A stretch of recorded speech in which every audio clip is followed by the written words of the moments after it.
Bonjour, bienvenue sur le podcast de l'Église évangélique baptiste La Bonne Nouvelle de Dijon. Nous sommes situés aux 5 rues du lycée à Dijon. Vous pouvez trouver des informations sur notre église sur le site internet www.la-bonne-nouvelle.org. Passez une excellente journée ou soirée. S'il y a bien une chose qu'on peut tirer de l'année 2020, c'est qu'elle a été un véritable chamboulement dans nos vies, n'est-ce pas? On ne s'est pas souhaité ça, le 1er janvier 2020, on ne s'est pas souhaité résiste bien, persévère.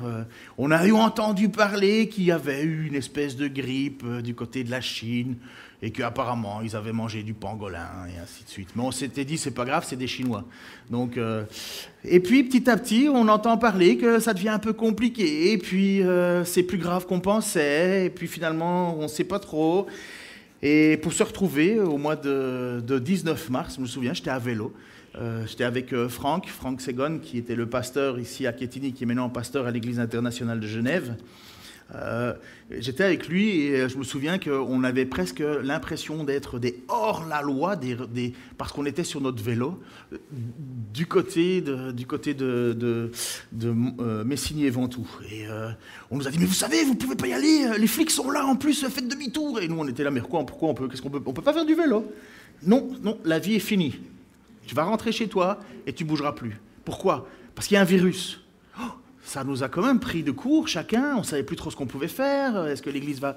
On pouvait fermer l'église. Enfin, on a tous essayé de se débrouiller. Je téléphonais à mon copain au Québec. Il me disait, ici, c'est aussi compliqué. Puis j'avais d'autres amis en Belgique. Je leur ai téléphoné, mais ils m'ont dit aussi. Finalement, on se rendait compte qu'on était tous mondialement impactés par ce virus. On regardait à la télé. Il y a certains pays où les policiers tapaient avec des bâtons sur les gens pour les faire rentrer chez eux. On se dit, mais qu'est-ce qui se passe? Donc, bref...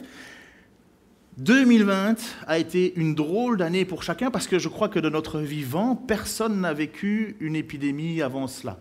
Enfin, peut-être en Afrique avec l'Ebola et compagnie, mais je veux dire, nous, dans nos sociétés ici occidentales, on n'avait jamais connu ça, une épidémie. Finalement, on était un héros en restant sur notre divan. Les seules guerres qu'on a connues à l'époque, c'était des guerres où il fallait prendre les armes et défendre ton pays, ou ta patrie, ta famille, tes amis, enfin bref. Mais jamais on a été en guerre dans notre divan. C'est la première fois. Même ça nous bouscule parce qu'on se demande comment on va vivre et comment il faut faire. Et puis... Maintenant, le problème, c'est qu'on a peur un peu de se souhaiter la bonne année 2021. Vous savez, on hésite un peu, on ne sait pas trop quoi dire. Parce que d'abord, il y a le doute aussi qui s'est installé dans nos sociétés. Le doute est là, on doute de toutes sortes de choses. On doute de la pandémie déjà, on doute du gouvernement, parce qu'on voit bien qu'ils sont eux-mêmes pris au dépourvu, ils ne savent pas trop quoi faire. On doute de l'industrie pharmaceutique, on a l'impression qu'ils veulent... On a des doutes, on ne sait pas trop ce qui se passe. On n'est pas en confiance, on a des doutes sur la campagne de vaccination. En France, 300, je ne sais plus, ma femme m'a dit 350 vaccins par jour en France, et je ne sais plus. Pour l'instant, 350 vaccins au total. Et je crois et en Allemagne, tu avais dit combien? 180 000. Et en Allemagne, ils sont à 180 000. Donc c'est qu'il y a bien quelque chose qui... Vous voyez, il n'y a rien qui fait pour nous rassurer entre des écarts incroyables. Puis on est là, donc on est un petit peu dans le doute. Puis on se pose la question, mais finalement, c'est quoi? Où ça va tout ça? Est-ce que ce ne serait pas une grande manipulation finalement? Est-ce qu'il n'y aurait pas un désir, comme le livre d'Orson Welles avait écrit, 1984, La manipulation de la société? Bref, 1984. Puis on est là avec le doute, donc on ne peut pas dire qu'on est hyper rassuré. Puis on se sent super bien faible et impuissant. Qu'est-ce que tu peux faire? Déjà, pour crier, il faut enlever ton masque, tu n'as pas le droit d'enlever ton masque. Donc tu sais pas quoi faire, tu es coincé. Quand bien même on voudrait changer quelque chose, on se rend bien compte qu'on est totalement impuissant. Et que nous sommes là à subir sans pouvoir véritablement faire autre chose. Et donc cette situation augmente incroyablement notre tristesse. Cette situation augmente nos angoisses. Cette situation augmente nos craintes. Certains vont bomber le torse, c'est sûr. Ils vont lever leurs manches et ils vont dire non, je ne me laisserai pas abattre, je vais avancer. Mais ça use parce que notre ennemi est invisible. Et puis il y en a d'autres qui vont plutôt se blottir dans le coin de leur maison, dans le coin d'un mur, à s'angoisser et à attendre que ça passe. Et comme ils ont la mode idée d'écouter BFM, il n'y a rien qui les rassure, parce qu'ils sont convaincus qu'en sortant de chez eux, ils vont se faire manger par un zombie et ils vont mourir illico, Bref, rien n'est fait dans cette société autour de nous pour nous rassurer. Alors premièrement, merci de ne pas céder à la panique. Merci de garder les yeux fixés sur le seul qui mérite toute notre attention, c'est Dieu. Parce que lui ne change pas. Lui ne bouge pas. Lui, il peut nous apporter une paix qui est impensable aux hommes. Je lisais une petite encart sur Instagram et il disait « 2021, je serai centré sur moi, je réaliserai, j'écouterai plus mon être intérieur et... » Enfin, je ne sais plus quoi. J'ai dit, oui, en résumé, égocentrique, schizophrène et narcissique, quoi. Mais c'est horrible, mais voilà les mantras de notre société qui nous disent, recentre-toi sur toi, pense à toi, vis tes rêves, écoute-toi, écoute ton corps. Moi, à chaque fois que j'écoute mon corps, je suis dans le frigo, déjà. Quand j'écoute mes rêves, je regarde mes rêves dans le miroir, ils ne sont pas à la hauteur. Donc pratiquement, je sais que je n'ai pas confiance en moi. Je sais que moi, j'ai des idées, mais c'est tout. J'ai rien. C'est où je regarde qui va être important. Et pour nous qui sommes ici, nous savons que le salut, la paix et l'espérance, elles se trouvent en Dieu. Elles se trouvent nulle part ailleurs que dans le Prince de la paix. Mais je crois que malheureusement, même parmi son peuple, cette paix, même si elle est offerte, elle n'est pas forcément reçue. Je suis allé faire un tour sur Internet pour un peu voir où on en était au niveau des statistiques des suicides. Et en fait, il n'y a rien pour le moment au niveau des statistiques. Apparemment, tout le monde meurt du Covid. Donc on n'a rien pour savoir quel est l'effet négatif pour le moment de cette vague. Et j'ai regardé après ça sur les sites et voir, un des sites, c'était pour la liste des pays avec le plus haut taux de suicide. C'était incroyable de voir le nombre de suicides. J'ai lu ceci et je vous le lis, c'était sur Wiki. Donc, dans les pays modernisés à revenus élevés, les taux de comportement suicidaire chez les hommes et les femmes diffèrent beaucoup de ceux des autres pays du monde. C'est étonnant, mais je ne le savais pas. Les femmes sont plus sujettes aux idées suicidaires, mais en réalité, ce sont les hommes qui passent à l'acte. Les femmes ont plus d'idées suicidaires que les hommes, mais ce sont les hommes qui passent à l'acte, au point que, et j'ai trouvé ça étonnant, on appelle ce fléau des suicides l'épidémie silencieuse. Elle décime nos rangs à une vitesse folle. J'ai lu que l'Inde était la région du monde avec un taux de suicide énorme, enfin le pays avec un taux de suicide énorme, ce que je ne savais pas du tout, mais que le plus grand contributeur au nombre de suicides, c'est l'Europe. La zone géographique où on se suicide le plus, c'est l'Europe. Donc on ne peut même pas parler d'un endroit où il y aurait richesse et pauvreté. On est à égalité. Ce n'est pas parce que tu es riche que tu te suicides ou que tu es pauvre que tu te suicides, mais il y a des lieux. Alors j'ai regardé quand même, je suis tombé sur des facteurs de 2017 en Bourgogne-Franche-Comté, donc ça nous rapproche plus sur nous. Qu'est-ce qui pousse les gens au suicide ? Un état dépressif, déjà, des gens qui ne vont pas bien, qui à un certain moment veulent cesser cette perpétuelle peine, cette perpétuelle angoisse. Après ça, j'ai trouvé le fait de vivre seul. Et la pandémie nous a un peu mis à mal à ce niveau-là. Moi, je me souviens d'avoir visité des frères et des sœurs qui n'allaient, mais vraiment pas bien. Je ne m'attendais pas à ce que... sur la liste, ils n'étaient pas pour moi les personnes les plus faibles. Mais j'ai vu à quel point la solitude les a mis dans une situation horrible intérieurement. Et on voit que dans les statistiques, en tout cas dans ce qui est relevé, le fait de vivre seul pousse au suicide. Le fait d'être au chômage ou inactif, là on a tous été en pagaille, inactifs. Et il y en a qui ont perdu le sens de leur utilité et on dit est-ce que je ne sers plus à rien ? Et puis, ils sont décédés, ils ont décidé de mettre fin à leur vie.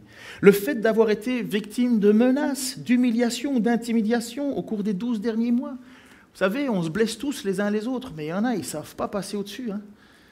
D'abord, ou bien ils vont se venger, ou bien ils vont ressasser ça constamment, et c'est comme un hamster qui court dans sa cage, vous savez, sur cette petite roulette là, où on veut toujours aller plus vite, en pensant qu'on va aller plus loin, mais au plus vite il court, au plus vite il s'épuise, au plus vite il se dit que ça sert à rien. Et malheureusement, c'est un petit peu ça, le fait de vivre des choses négatives qui nous ont été dites, de l'humiliation, de l'intimidation, on ressasse ça, et puis on commence à s'écouter soi-même, et on dit « je vaux rien, je mérite rien, je suis inutile, je préfère mourir ». Et puis vous avez aussi le fait d'avoir vécu une séparation ou un divorce. Séparation ou divorce. Ah, je sais pourquoi Dieu déteste le divorce. On ne s'imagine pas à quel point c'est parfois plus dur de vivre le divorce que de vivre la difficulté du couple. C'est une déchirure. Et puis, consommation quotidienne d'alcool et de tabac. Alors, je suis très heureux de lire ça, surtout pour le tabac. Alors, vous savez que dans notre Église, on est un peu cool, en tout cas on fait les cools, mais un chrétien ne fume pas, ok ? On est clair? Je l'ai dit une fois pour toutes, tout le monde l'a entendu, les pour, les pros, les anti, les je m'en fous, je ne suis absolument pas, je ne crois pas qu'être dépendant de la cigarette est quelque chose qui plaît à Dieu.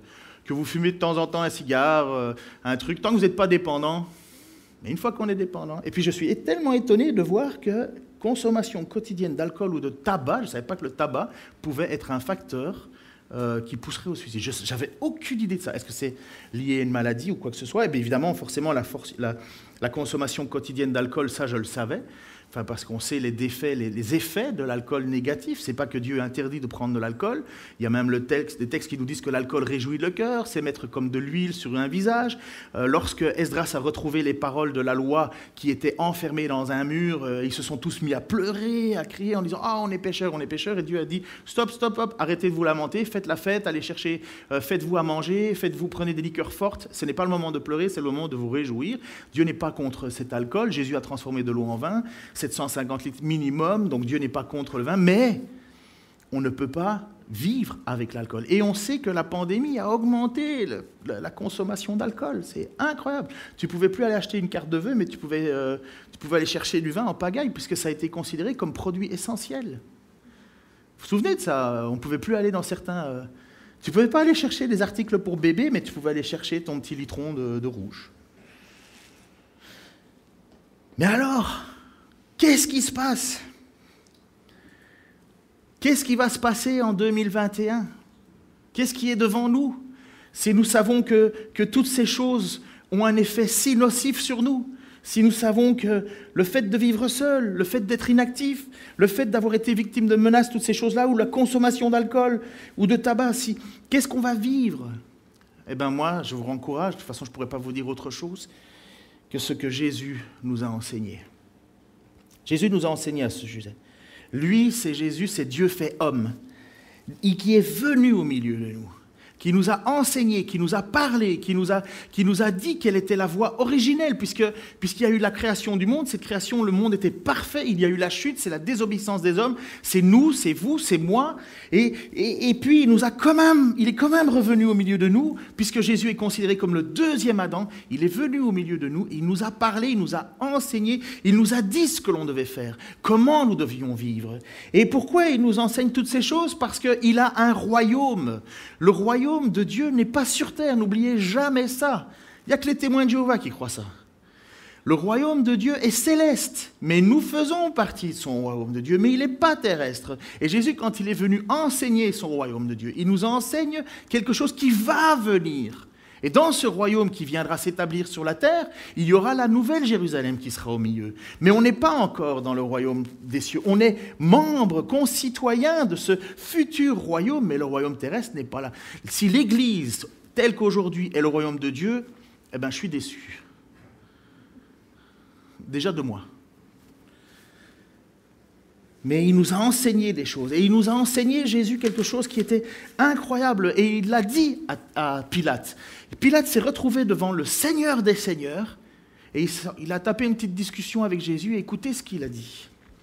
Jésus a répondu, « Mon royaume n'est pas de ce monde. » Répondit Jésus, « Si mon royaume était de ce monde, mes serviteurs auraient combattu pour moi, afin que je ne fusse pas livré aux Juifs. Mais maintenant, mon royaume n'est point ici-bas. » Pilate lui dit, « Tu es donc roi ?»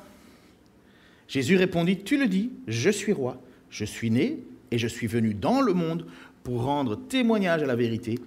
Quiconque est de la vérité, écoute ma voix. » Et Pilate lui dit, cette question, « Qu'est-ce que la vérité ?» Comme n'importe quel incrédule, qu'est-ce que la vérité? Et finalement, le meilleur moyen de chambouler tout n'importe, il n'y a pas de vérité. C'est peut-être ta vérité, mais ce n'est pas la vérité. Et Jésus a dit, je suis la vérité. Alors quand on écoute Jésus, on écoute la vérité. Et on écoute quelqu'un qui nous parle non seulement d'une vérité absolue, puisqu'il est le roi. Ce n'est pas un petit roi, c'est le roi des rois. Mais en même temps, il nous enseigne la façon de vivre dans son royaume. Et qu'est-ce qu'il nous a enseigné? Et j'aimerais bien, sérieusement, que ça soit pour 2021 et pour le reste de notre vie, la seule chose qui nous motive. Parce que tout s'écroule autour de nous. Et tout s'écroulera toujours autour de nous. C'est bien étonnant qu'il n'y ait pas encore eu de guerre. Bien étonnant. Parce que c'est une longue période sans guerre. D'habitude, en général, au bout de 30 ans, c'est la guerre. Et je ne veux pas le vivre. Hein. On pourrait écouter le témoignage de notre frère Geoffrey qui a vécu ce que c'est que la guerre et les combats internes. Je pense que personne n'a envie de vivre ça. Mais qu'est-ce qui est le plus important dans tous ces moments-là? Et puis nous, on vit une petite guerre virus. Mais c'est quand même une guerre. Jésus a dit ceci, et je vous lis selon la version Osterwald. Vous connaissez la version Osterwald? C'est le Darby plus compliqué. Vous ne connaissez pas Darby? C'est plus compliqué qu'Osterwald. Non, c'est moins compliqué. Version Osterwald qui dit en Matthieu 6, 33, « Cherchez premièrement le royaume de Dieu et sa justice, et toutes ces choses vous seront données par-dessus. » Jésus qui s'est trouvé devant Pilate et qui a dit « Mon royaume n'est pas de ce monde, je suis la vérité. » Et voilà ce que Jésus nous enseigne. « Cherchez mon royaume et sa justice, et toute chose vous sera donnée par-dessus. » C'est vraiment, je vous pose la question, est-ce que c'est ce que tu cherches? Est-ce que c'est ce que tu veux faire? Est-ce que c'est ce que je fais? Véritablement chercher le royaume de Dieu en premier. Moi, je dis que si tu mets ta carrière devant ça, c'est pas mettre Dieu en premier. Si tu mets tes enfants devant ça, c'est pas chercher Dieu en premier. Si tu cherches ta gloire dans le ministère, c'est pas chercher Dieu en premier. Quoi qu'on fasse, est-ce que Dieu a la première place dans ma vie? Vous savez, le nombre d'engagements dans l'Église est tellement bas que je ne pense pas que l'Église en cherche le royaume de Dieu en premier. Vraiment pas. Et moi-même, hein, il y a bien des fois où j'aurais envie d'être ailleurs. Hein. Mais Jésus nous enseigne que la vérité, ce qu'il attend de nous, c'est de chercher le royaume de Dieu en premier. Et il ne le dit pas à n'importe quel moment, il ne dit pas ça comme ça, sur une petite phrase en marchant avec les apôtres. Non, il enseigne sur une montagne et il enseigne des choses qu'on a besoin d'entendre. Parce que nous sommes des personnes qui nous inquiétons tout le temps. Comme nous sommes mortels, ben la seule chose que l'on ne veut pas faire, c'est mourir. Donc forcément, on s'inquiète pour notre vie. Mais dans le royaume, on ne s'inquiète pas de la mort. On est éternel. Et Jésus nous enseigne alors, à nous pauvres mortels, c'est quoi vivre selon lui? Ben, il dit déjà, cherchez d'abord le royaume. Mettez-moi en premier. Je suis éternel. Cherchez ma justice, ça veut dire à vivre comment vous devez vivre. Je suis éternel. Et à quel moment il dit ça? Il parle de ça au moment de grandes inquiétudes. Alors je vais vous lire un petit texte, et c'est là où je regrette d'avoir pris la version Osterwald, parce qu'elle est plus compliquée à lire. Jésus parle de ça, de rechercher le royaume dans ce contexte-ci. C'est pourquoi je vous dis, ne soyez point en souci pour votre vie, de ce que vous mangerez ou de ce que vous boirez, ni pour votre corps, de quoi vous serez vêtus. La vie n'est-elle pas plus que la nourriture et le corps plus que le vêtement? Regardez les oiseaux de l'air. C'est pour ça que j'ai des oiseaux sur mes photos. Car ils ne sèment, ni ne moissonnent, ni n'amassent dans les greniers, et votre Père céleste les nourrit. N'êtes-vous pas beaucoup plus qu'eux? Et qui est-ce d'entre vous qui, par son souci, puisse ajouter une coudée à sa taille? Et pour qui est du vêtement? Pourquoi êtes-vous en souci? Observez comment le lys, donc c'est une plante, des champs croissent. Il ne travaille ni ne file. Cependant, je vous dis que Salomon, même dans toute sa gloire, n'a point été vêtu comme l'un d'eux. Si donc Dieu revêt l'herbe des champs qui est aujourd'hui et qui demain sera jetée dans le four, ne vous revêtira-t-il pas beaucoup plus tôt, aux gens de petite foi? Ne soyez donc point en souci, disant que mangerons-nous, que boirons-nous, ou de quoi serons-nous vêtus? Car ce sont les païens, ça veut dire les non-croyants en Jésus, qui recherchent toutes ces choses. Et votre Père céleste sait que vous avez besoin de toutes ces choses-là. Mais cherchez premièrement le royaume de Dieu et sa justice, et toutes ces choses vous seront données par-dessus. Ne soyez donc point en souci pour le lendemain, car le lendemain aura souci de ceux qui le regardent. À chaque jour suffit sa peine. Qui se soucie aujourd'hui parmi nous là, de ce qui va le manger? En général, ça va, je veux dire pour nous. On n'est pas à l'extrême à ce niveau-là. Et quand bien même on serait à cet extrême, heureusement qu'on est généreux, on va aider. J'espère que personne ne fermera jamais la porte quand quelqu'un tapera en disant « j'ai faim ». Comme dirait Jacques, montre-moi ta foi. Si tu n'es pas capable de donner quoi que ce soit à quelqu'un qui a besoin d'avoir à manger, c'est pas la foi. Et puis, qui est arrivé déjà à l'église tout nu? On a toujours de quoi avoir, se vêtir. Bon, il y en a qui râlent en disant il met qu'un short, on voit ses jambes. Mais il n'y a personne qui est arrivé tout nu. Ça veut dire qu'on n'a même pas atteint cet extrême-là. Et moi, ce qui me rassure, c'est que quand bien même on aurait des vêtements, Dieu s'occupe plus d'une petite plante. Je ne sais pas si vous avez déjà vu les lys des champs. C'est super beau. C'est tout simple, mais c'est beau. Et Salomon était considéré comme étant l'homme le plus riche au monde.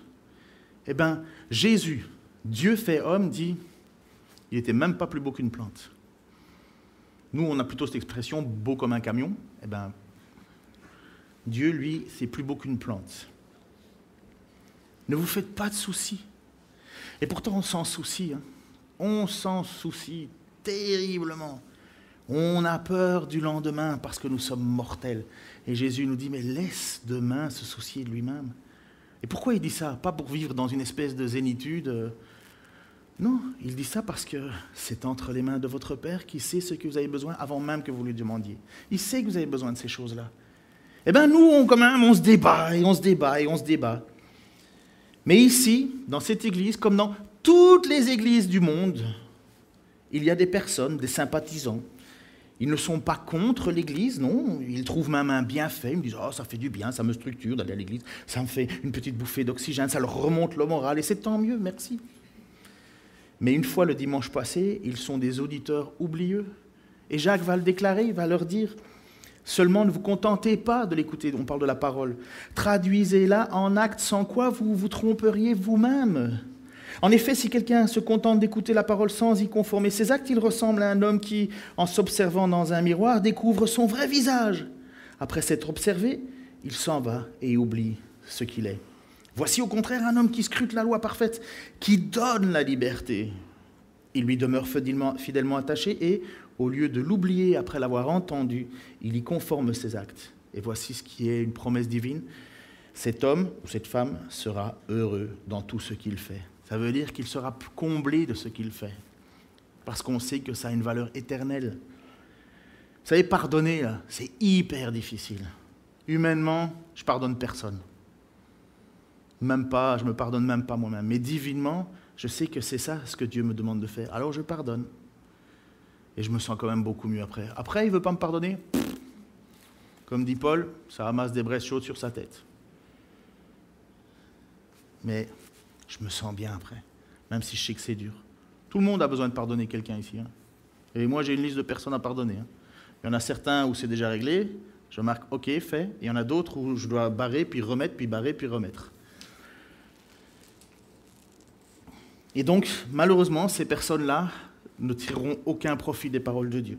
Et puis, il y a ici, dans cette église, comme ailleurs, malheureusement, ceux qui connaissent les versets, ils ne les oublient pas, mais ils ne les appliquent pas. Voire, ils s'offusquent que les autres ne les mettent pas en pratique. Ce sont les militants du si. Je pardonnerai, si. Je donnerai, si. Je serai généreux, si. Je ferai du bien, si. J'étudierai, si. Je mettrai ma vie en ordre, si. Ils ressemblent malheureusement à cette église de Laodicée, qui reçoit dans le livre de l'Apocalypse un jugement de la part de Jésus. Jésus va dire à Jean, puisque c'est l'apôtre Jean, qui va se retrouver au ciel, et Jésus va l'enseigner, et il va donner son jugement sur les églises. Et on pourrait même y mettre notre propre vie, bien entendu. Et il va dire quelque chose, il va dire à Jean, écris à l'église de Laodicée, écris à cette église-là. Ça veut dire que Jésus a son regard sur nos églises. Écris à l'ange de l'église de Laodicée, voici ce que dit l'Amen, le témoin fidèle et véritable, le principe de la création de Dieu. Je connais tes œuvres. Je sais que tu n'es ni froid ni bouillant. Puisses-tu être froid ou bouillant? Ainsi, parce que tu es tiède et que tu n'es ni froid ni bouillant, je te vomirai de ma bouche. Parce que tu dis, je suis riche, je me suis enrichi, je n'ai besoin de rien, Et parce que tu ne sais pas que tu es malheureux, misérable, pauvre, aveugle et nu, je te conseille d'acheter de moi de l'or éprouvé par le feu, afin que tu deviennes riche, et des vêtements blancs, afin que tu sois vêtu et que la honte de ta nudité ne paraisse pas, et un collier pour te oindre des yeux, afin que tu vois. Moi, je reprends et je châtie tous ceux que j'aime. Aie donc du zèle et repens-toi. Aie donc du zèle et repens-toi. Combien sont ceux qui pointent du doigt sans jamais rien faire? Ce serait mieux si. Il faudrait faire comme ça. Il serait bon qu'on fasse ceci. Ok, vas-y, tu fais quoi? Ah non, moi j'ai pas le temps. Ben alors tais-toi ou fais-le. C'est tellement facile ceux qui se croient riches, mais qui en réalité sont pauvres. Et malheureusement, un chrétien va passer par là. Jésus n'écrit pas ça à quelqu'un d'autre que son Église. Il dit, faites attention, reviens à moi. Et Jésus viendra. Si on veut revenir, ça s'appelle la repentance. Reviens à moi et je te donnerai tout ce que tu as besoin. Je te donnerai du collier pour tes yeux, je te mettrai un vêtement blanc et je te donnerai de l'or. Alors je ne dis pas que tu vas rouler en Ferrari, c'est pas ça. C'est que tu seras magnifique devant le Seigneur. Parce que malheureusement, cette église de Laodicée, elle est loin d'être magnifique. Et quand Jésus dit à cette église, mais si tu étais seulement ou tiède, ou bouillant, ou froid, ou bouillant. Bouillant, ça veut dire, rentre dans la joie, rentre dans le peuple, enfin, rentre dans la joie de ton maître, fidèle serviteur, parce que tu as fait ceci, parce que tu as fait cela. Tu étais bouillant, tu étais zélé pour moi. Ou bien si tu étais froid, voilà, tu savais à quoi t'attendre. T'as pas bougé, t'as rien fait, il ne fallait pas t'attendre à quoi que ce soit. Mais c'est mi-figue, mi-raisin, c'est tiède, c'est un peu ci, un peu ça. Et ils disent, mais ça ne te sert à rien, je vais devoir te vomir. Parce que, comme Jésus nous l'enseigne, cherchez premièrement le royaume de Dieu. Et vous savez, quand je cite ça, je ne me sens vraiment pas supérieur. Pour moi, c'est un conseil de Dieu pour ma vie, pour notre vie, pour notre communauté. Mais tu ne sais pas, et je ne sais pas de ce que demain va être. Je ne sais pas ce que 2021 va être, mais il y a une certitude parce que malheureusement, on nous enseigne et on nous dit et on nous prévient que la vague économique arrive, qu'il va y avoir des grandes conséquences. Alors pour le moment, ça tient parce qu'on injecte, les pays injectent des milliards, mais ils ne les fabriquent pas, les billets. Hein. On les puise quelque part. Donc on nous annonce cette difficulté économique. Rien de nouveau sous le soleil. Hein. Ici, on ne l'a pas vécu, mais je peux vous dire qu'aux États-Unis, moi je venais d'acheter, quand on vivait là-bas, au Canada, on venait d'acheter une toute nouvelle voiture, une Pontiac. On était tout heureux, on avait trouvé ça bien. Quelques temps après, crise aux États-Unis, Pontiac a fermé. Je fais quoi, moi, avec ma voiture et la garantie? Parce que j'avais lutté pour une garantie, je voulais une garantie, tout ça. Il n'y a plus, c'est fini. Alors honnêtement, ça ne m'a pas touché beaucoup, mais il y en a beaucoup, ils n'ont plus de maison. Hein. Ils ont été reportés les clés à la banque et on dit voilà, je ne sais plus payer. Et la banque s'est retrouvée avec des maisons sur les dos. Qu'est-ce qu'on va vivre nous? Je ne sais pas. Mais ce que je sais, c'est que pendant ce temps-là, Jésus a dit cherchez d'abord, premièrement, le royaume de Dieu. Ne t'inquiète pas de savoir ce que tu vas manger, comment tu vas t'habiller. Dieu sait que tu en as besoin. Dieu sait que tu en as besoin. Mais recherche ma justice. Sois zélé. Et puis, alors, il y a cette idée de l'église de Philadelphie. Oh, qu'est-ce que je voudrais être l'église de Philadelphie. Oh, ce que je rêve que nous soyons l'église de Philadelphie. Je ne sais pas, c'est Dieu qui va nous juger, mais je sais que pour être l'église de Philadelphie, il y a des choses à faire. Il faut être zélé, comme dit Jésus pour Laodicée. Écoutez ceci, et c'est beau. Et je souhaite, parce qu'on essaye de faire des vœux le 3 janvier, enfin on se trouve, je voudrais que ça soit notre vœu, je voudrais que ça soit ton vœu. J'aimerais que ça soit l'objectif de ta vie, que tu ne sois pas un auditeur oublieux qui, après avoir plongé son regard dans la loi parfaite, oublie ce qu'il a vu et que ça ne serve à rien. Et ni un homme qui se croit riche en disant « je n'ai pas besoin de ça ». Non, j'aimerais que tout et chacun, celui qui se croit haut comme celui qui se croit petit, écoute ce que dit l'Écriture et ce que dit Jésus à cette église de la Philadelphie. Écrit, voici ce que dit le Saint, le véritable, celui qui tient la clé de David, celui qui ouvre et que nul ne peut fermer. qui ferme et nul ne peut ouvrir. Je connais ta conduite. Voici, j'ai ouvert devant toi une porte que nul ne peut fermer. Je le sais, tu n'as que peu de puissance, mais tu as obéi à ma parole et tu ne m'as pas renié. Eh bien, je te donne des membres de la synagogue de Satan. Ils se disent juifs, mais ne le sont pas. Ils mentent. Je les ferai venir se prosterner à tes pieds et reconnaître que moi, je t'ai aimé. Tu as gardé le commandement de persévérer que je t'ai donné. C'est pourquoi, à mon tour, je te garderai à l'heure de l'épreuve qui va venir sur le monde entier pour éprouver tous les habitants de la terre. Je viens bientôt.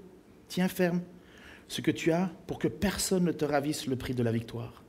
Du vainqueur, je ferai un pilier dans le temple de mon Dieu, et il n'en sortira plus jamais. Je graverai sur lui le nom de Dieu et celui de la ville de mon Dieu, la nouvelle Jérusalem, qui descend du ciel d'auprès de mon Dieu, ainsi que mon nom nouveau. Que celui qui a des oreilles écoute ce que l'Esprit dit aux églises. Devenir un pilier dans le temple de Dieu. Et comment on fait ça? Premièrement, ne pas renier. Obéir. Quand Dieu dit que c'est mal, c'est mal. Quand Dieu dit que c'est bien, c'est bien. Quand Dieu dit tu fais ça d'abord, tu fais ça d'abord. Quand Dieu dit cette chose, tu obéis. Ça faciliterait grandement mon boulot de pasteur. Parce qu'un boulot de pasteur, c'est quoi, dans l'absolu? C'est pas d'organiser des petites fêtes.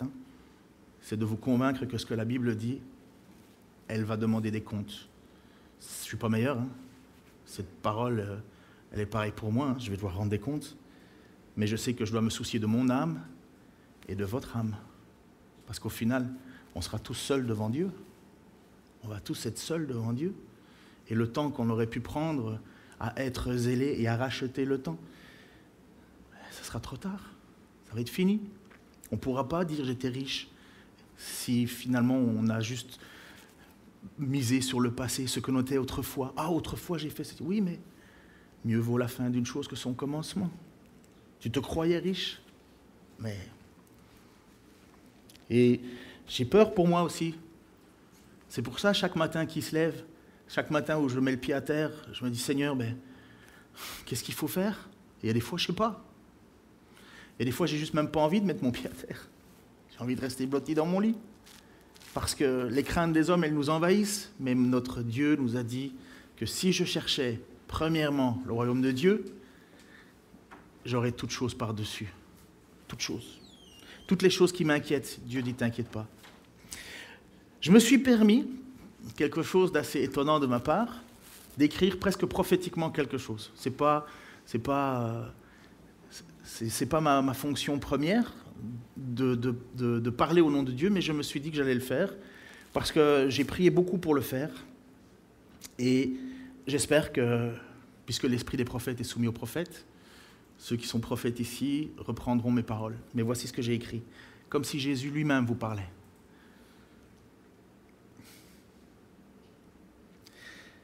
Oula, laisse demain dans les mains de mon Père. Tu as déjà assez de peine pour aujourd'hui. Mais sache que mon Père veille sur les oiseaux. Mon Père veille sur les fleurs des champs. Et tu vaux bien plus aux yeux de mon Père qu'un oiseau ou qu'une fleur. Tu es son enfant maintenant. Il t'a adopté. Il a payé du prix de mon sang. Il m'a offert pour toi. Ne l'oublie pas. Je suis sa parole. Je suis son fils unique. Et je te promets d'être avec toi tous les jours. Toi, tu ne le vois pas. Mais ne l'oublie surtout pas. Et je relis ce que Jésus a dit de sa parole en Matthieu 6, 31-34. Ne vous inquiétez donc pas et ne dites pas que mangerons-nous ou que boirons-nous et avec quoi nous habillerions-nous. Toutes ces choses, ce sont les incroyants, les non-croyants qui s'en préoccupent sans cesse. Mais votre Père qui est aux cieux sait ce que vous avez besoin. Faites donc du règne de Dieu et de tout ce qui est juste à ses yeux votre préoccupation première. Et toutes ces choses vous seront données en plus. Ne vous inquiétez pas pour le lendemain. Le lendemain se souciera de lui-même. À chaque jour suffit sa peine. Je vous laisse avec cette petite vidéo. Je sais que ça va déjà faire plaisir au moins à une personne ici, c'est à Nivou, puisque c'est dans une école à Madagascar, qui est le 4e pays le plus pauvre au monde, où ils ont été faire chanter des enfants. Qu'est-ce qu'un enfant, si ce n'est de quelqu'un qui dépend de ses parents? Que si ses parents ne lui donnaient pas à manger, il ne mangerait pas. Si ses parents ne le vêtiraient pas, il n'aurait pas de vêtements. Qu'est-ce qu'un enfant qui est finalement un petit peu ce que nous sommes devant Dieu, dépendants? Ils vont chanter une chanson que vous connaissez puisqu'on l'a chantée au début du culte. Ils vont chanter avec une joie d'un enfant. Et pour moi, ce qu'ils vont dire, c'est le résumé de ce que j'ai enseigné. Et je voudrais, avant qu'on regarde cette vidéo, juste nous souvenir de ce que Franck nous a enseigné. J'étais dans la voiture sur le chemin entre la Belgique et la France. Il y avait de la neige et tout. Et j'écoutais la prédication de Franck et vos chants. C'était d'abord premièrement encourageant de voir que l'Église peut se passer de moi. Vous n'avez pas besoin de moi, c'est magnifique. Enfin, je dirais c'est ce qu'on veut, hein, que ça se prenne en main tout seul.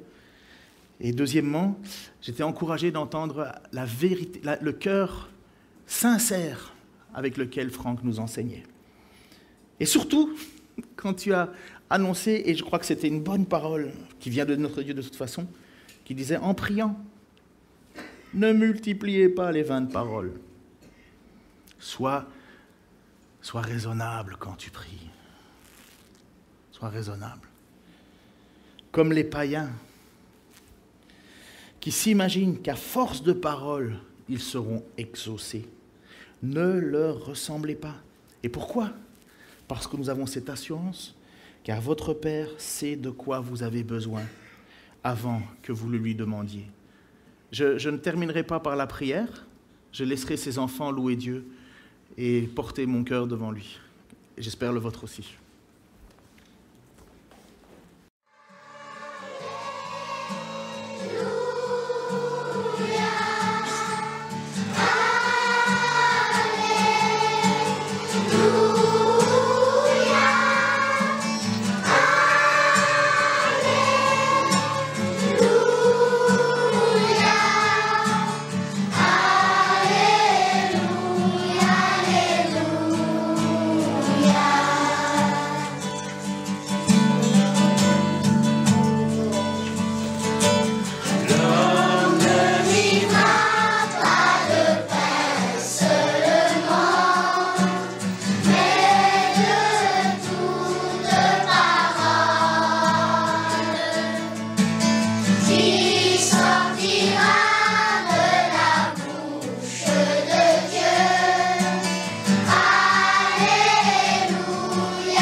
Chanter encore, mais très doux, ok?